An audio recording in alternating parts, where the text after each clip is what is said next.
बगान में जो काम कर रहे हैं इतने वर्षों से, आप उसके कभी मालिक बन पाए हैं? मालिक तो दूर छोड़िए, क्या आपको उस जमीन में। असम विधानसभा चुनाव को लेकर राजनीति चरम पर है। यहाँ झारखंड मुक्ति मोर्चा की स्टार प्रचारक कल्पना सोरेन को जनसभा में पहुंचने से रोकने की कोशिश की गई। इससे झामुमो नेताओं में नाराजगी है और बीजेपी को साजिशकर्ता बता रहे हैं। बताते चले कि बीते रविवार को असम में कल्पना सोरेन के हेलीकॉप्टर को उड़ान भरने की अनुमति नहीं दी गई, तो उन्होंने खेत में खड़े होकर मोबाइल से ही जनसभा को संबोधित किया। दरअसल कल्पना सोरेन को रविवार को असम के खुमताई, नहरकटिया और मार्गेरिटा विधानसभा क्षेत्रों में चुनावी सभाओं को संबोधित करना था, लेकिन प्रशासनिक कारणों से उनके हेलीकॉप्टर को रोक दिया गया। कल्पना सोरेन ने खुद सोशल मीडिया पर इस बात की जानकारी दी। उन्होंने कहा कि चुनाव प्रचार के दौरान प्रशासनिक बाधाओं का सामना करना पड़ा। तय कार्यक्रम के अनुसार उन्हें यहां जनसभा को संबोधित करना था, लेकिन प्रशासन की ओर से हेलीकॉप्टर लैंडिंग के लिए हेलीपैड की अनुमति नहीं दिए जाने के कारण वे खुमताई और नहरकटिया नहीं पहुंच सकी।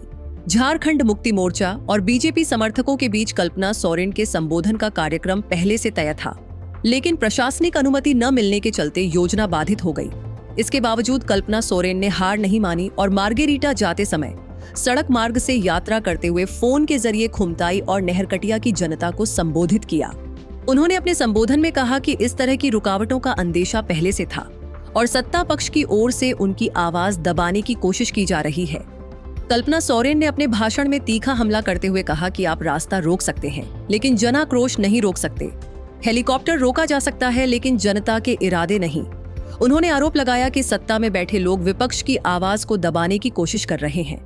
उन्होंने खुमताई, नहरकटिया और मार्गेरिटा के मतदाताओं, खासकर चाय बागानों के मजदूरों, आदिवासी समाज, अल्पसंख्यकों, युवाओं और महिलाओं से 9 तारीख को भारी मतदान करने की अपील की।